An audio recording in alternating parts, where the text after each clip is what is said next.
Hello， 大家好啊！我係正紅治療嘅肥仔 Q 啊，好高興啦！今期咧我哋就唔拍雅居樂啦，我哋今期咧要睇一個位於我哋惠陽行政服務中心同埋老城區交界處呢個樓盤啦，叫花樣年別樣城。然之後咧，我依家呢個位置咧就係我哋嘅惠陽汽車站嘅呢個地方啦，就係我嘅身後可以睇得到啦。呢個惠陽汽車站咧，佢佔地差唔多又係有3萬平方左右嘅。然之後咧喺呢個大廳入到去，入邊咧全部咧係我哋嗰啲大巴車啊。即係我哋嗰啲巴士啊，即係坐呢啲車咧，你可以去我哋嘅深圳嘅羅湖、福田同埋我哋嘅龍崗啊，都係可以直達嘅。佢早上咧最早一班車咧係6點鐘出發，最晚一班車咧係晚上9點鐘。啊，到時我哋都會附一張圖啊俾大家睇嘅。佢基本上咧係30分鐘左右一班車，係非常之方便。車飛咧都係45蚊一個人，其實呢個車飛都唔算貴噶啦。咁當然啦，除咗去我哋嘅深圳之外咧，佢都可以去我哋嘅廣州啊、東莞啦，同埋我哋嘅即係其他嗰啲城市嗰啲大巴全部都有，即係話你出行係嚟講係非常之方便嘅。咁 OK， 除咗我哋嘅汽車站之外咧，喺我嘅左手邊可以睇到啦，前面嗰寫住個 H 嘅嗰棟高樓啊，高樓嘅樓下嗰個位置咧就係我哋嘅惠陽行政服務中心啦。即係你喺惠陽淡水呢邊啊，無論你係自己買樓交稅啊、過戶啊，或者喺呢邊辦嗰啲公司啊，所有嗰啲業務咧，全部喺度嗰度辦理嘅。所以話你住喺呢度，無論你係出行定係你辦嗰啲辦公嘅處理嗰啲事咧，都係非常之方便嘅。同埋我哋正前方咧可以睇到啦，正前方嗰度咧有一個鳳凰山啊，鳳凰山上邊有一個鳳凰閣，嗰度呢個山咧係可以爬嘅，上去到上邊嘅景觀都係非常之靚嘅啊。同埋咧呢個山嘅隔籬咧，就今日我哋要拍呢個套房嘅位置啦，可以睇到啦。呢個屋苑咧就係我哋嘅花樣年別樣城啊。花樣年別樣城嘅話，佢成個小區嘅佔地咧，差唔多係有25萬左右。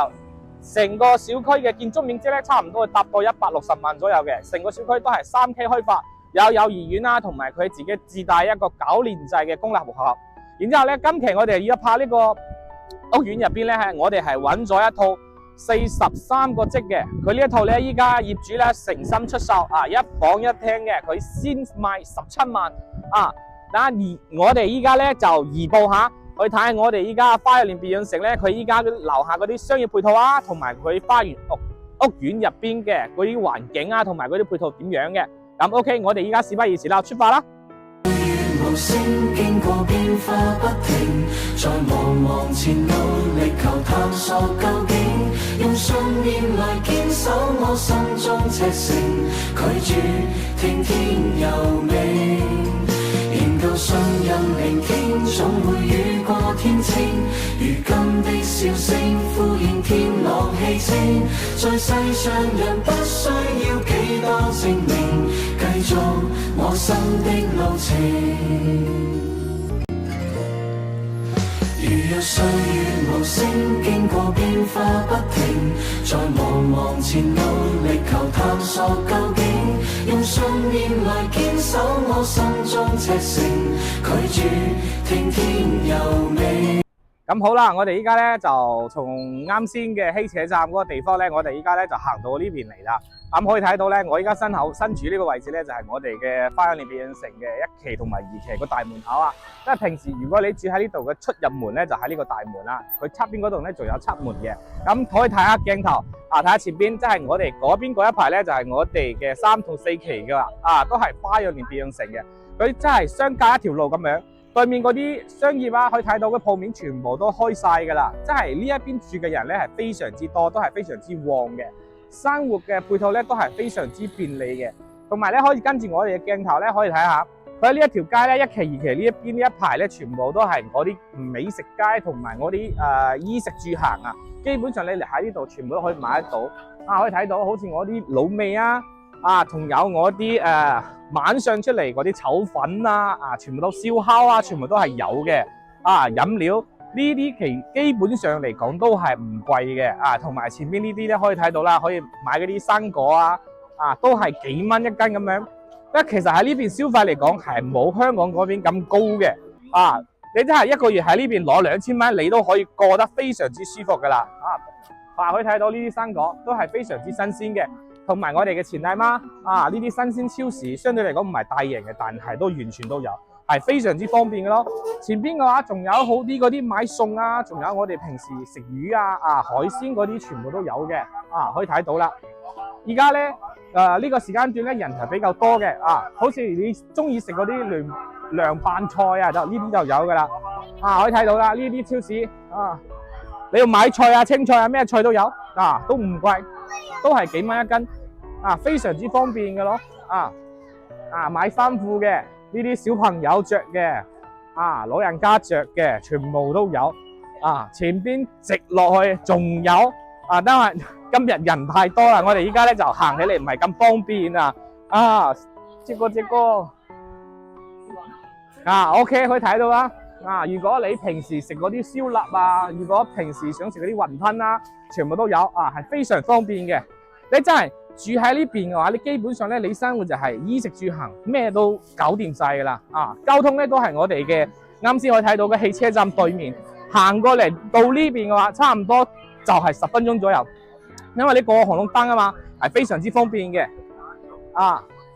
咁差唔多啦，去到前邊。哦，因為我哋依家睇呢個地方咧係屬於一期嘅，一期呢一排咧就係我哋嘅商業街啦，啊，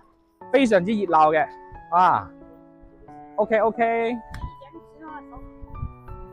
好啦，咁我哋依家咧基本上就算出到嚟噶啦，啊，當然啦，除咗啱先我哋睇嗰一排嗰啲商業啊，喺我哋前邊嘅話，仲有嗰啲美食攤，啊，可以睇到呢啲小食攤都有嘅喺前邊呢個位置，啊，同埋咧你可以睇對面，我哋馬路對面，啊。馬路對面前方嗰個地方嘅話咧，啊有我哋嘅瑞幸咖啡啊，仲有我哋嘅麥當勞啊，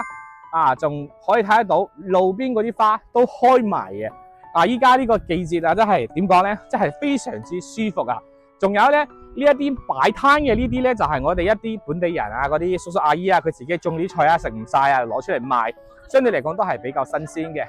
咁 OK 啦，商業呢一塊咧，我哋今期就拍到呢個位置噶啦。我哋等陣咧就入到屋苑入邊睇下屋苑嘅入邊嘅情況啦。好啦，我哋依家咧就嚟到呢個屋苑入邊啦。喺呢個屋苑入邊咧可以睇得到啦，成個屋苑咧佢係屬於一個圍合式嘅。然之後咧喺我嘅身後咧可以睇得出啦，佢呢啲咧比較矮嘅呢啲小高層咧，佢都係大積嘅，啊基本上都係100幾個方嘅。然之後咧喺我哋前方嗰度啊可以睇得到。嗰啲咧就係我哋細積嘅，即係40幾啊或者60幾啊嗰啲1房2房嘅啊。咁屋苑入邊嘅話，你可以睇到啦，佢前面嗰度咧有個游泳池啊，游泳池佢依家暫時咧係未開放嘅，佢要等到5月份咁樣啊，等到夏天到咗就可以正式開放啦。開放完之後咧都可以業主喺小區入邊就可以游水噶啦。然之後我哋嘅右手邊咧可以睇到啦，呢個咧就係我哋嘅小朋友嘅兒童遊樂設施啦。基本上咧喺呢個小區自己住嘅話，都係屬於非常之舒服咯。點解依家我企住喺度話可以睇到呢啲樹木啊，都係我覺得非常之舒服，因為咧佢交樓差唔多有10年嘅時間啊，鳥語花香啊，真係可以感受得到咁樣呢啲感覺，好似你早上一起身可以聽到呢啲鳥叫聲啊咁樣，真係好舒服咯。咁事不宜遲啦，我哋依家咧就上去上邊睇下嗰間屋嘅情況啦。依家咧就嚟到呢個單位嘅門口呢個位置啦。其實咧佢呢個單位其實唔大，所以咧我哋一入到嚟，基本上咧就係佢客廳呢個地方啦。佢呢一套咧係43個積嘅，佢依家咧業主咧係17萬可以出，但係呢個價錢咧其實都仲可以傾少少嘅，因為點講咧？因為呢個業主佢之前買翻嚟係投資用噶嘛，然之後佢之前都係出租俾人哋，一個依家咧好似咁樣1房1廳。帶埋啲家私電器，佢亦租到800咁樣。如果你係重新即係裝完全新嘅裝修，同帶埋嗰啲全新嘅家私電器，係可以租到900同埋1000左右嘅。但係我睇啱先簡單睇咗呢間屋嘅情況，其實佢呢邊咧基本上咧係配齊嘅。但係佢呢個裝修咧係開發商最開始帶嘅，所以咧覺得咧可能就有一啲舊，但係基本上嗰啲全部都配齊有嘅。咁 OK 啦。入到嚟嘅話，我哋可以睇到啦，呢個客廳呢個位置咧，佢喺呢度咧係擺咗一個掛壁式嘅呢個咁樣嘅電視機喺度啊，電視櫃就冇噶啦。咁然之後咧過到嚟嘅話，佢呢個位置咧原先個電視機嘅話最好應該係擺呢個方向嘅，但係佢係換咗嗰個位置啊。然之後呢個地方咧佢就擺咗一個2開門嘅雪櫃咯。咁可以睇得到啦，過到嚟嘅呢度咧就帶住個陽台噶啦，呢度有個陽台。呢個陽台雖然話唔係好大，但係都係有嘅。出到嚟可以睇到，雖然話佢呢個係細戶型，但係佢呢度都係帶住啲天然氣㗎啦，你都可以用得到嗰啲燃氣灶啊，同埋我哋嘅熱水器啊，完全係冇問題嘅。洗衣機呢啲全部都係有嘅。咁可以睇一下，佢呢度咧係擺咗一個3人位，都係算3人同埋2人位之間嘅一個梳化咯，都係比較簡單布藝嘅，但係都有啲舊噶啦。到時可能要重新自己換過咯，同埋呢啲茶几呢個茶几可能就唔使換不過呢啲款式咧都係舊咗一啲嘅。咁 OK，我哋就入到客廳之後咧，過到嚟嘅話，呢個位置咧就係佢嘅廚房啦。佢呢個廚房咧就唔大，基本上咧可以容納1個人，2個人可能咧就有啲逼噶啦。可以睇到基本上咧係比較簡單，但係咧佢都有個明窗喺度嘅，都係非常之唔錯嘅咯。咁 OK， 廚房隔離再入到嚟嘅話就係我哋嘅洗手間啦。洗手間咧因為都係比較細啊嘛，所以佢就冇做咩乾濕分離咯，就簡簡單單咧咁樣2段式嘅但係都有明窗嘅。咁最後尾呢一個地方咧就係佢哋嘅主人房啦，因為佢一房一廳嘅就係主人房。主人房入到嚟嘅話，佢呢度嘅可以睇到佢係做成嗰個落地窗嘅，景觀係非常之無敵嘅。啱先咧，我哋喺嗰個汽車站嗰度可以睇得到啦。前面呢一方向咧就係我哋嘅鳳凰山啦、鳳凰架啦，然之後咧可以睇得到嗰棟高樓就係我哋 H 個地方咧，嗰度就係我哋嘅行政服務中心啦。然之後喺我哋嘅左手邊咧就可以睇到我哋嘅惠陽汽車站啦，下邊咧就可以睇得到佢呢度咧有個田園景景觀啦，同埋採光呢啲咧係完全冇問題嘅。呢啲細單位嘅話，你買嚟自己住又好，投資又好，其實都係唔錯嘅。咁 OK 啦，呢間屋咧我哋睇完噶啦。我哋依家咧就做個總結咯。首先咧，我哋先講下個缺點咯。呢一間屋咧，佢嘅最大嘅缺點咧，即係保養得比較差。呢個實話實講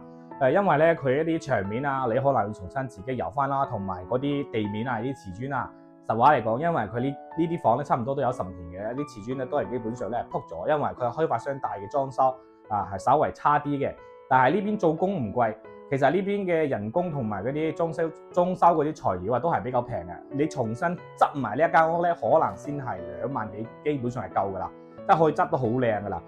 第二個缺點咧就係呢啲家私電器，佢雖然話呢家私電器係全部都有，但係咧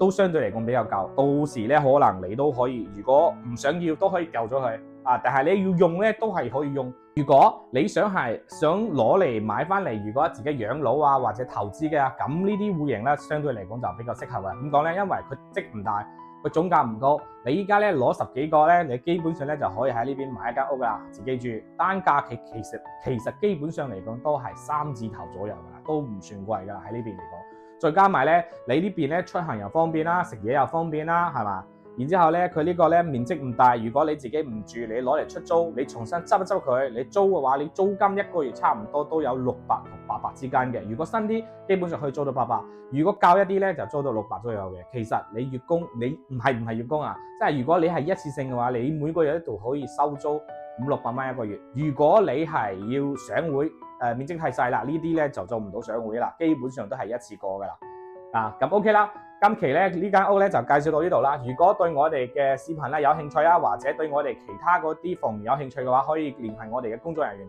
掃我哋嘅二維碼，添加我哋嘅微信或者我哋嘅 WhatsApp 啦。我哋喺深圳各大口岸咧全部都有專車接送嘅。咁今期咧就到呢度啦。OK 啦，拜拜。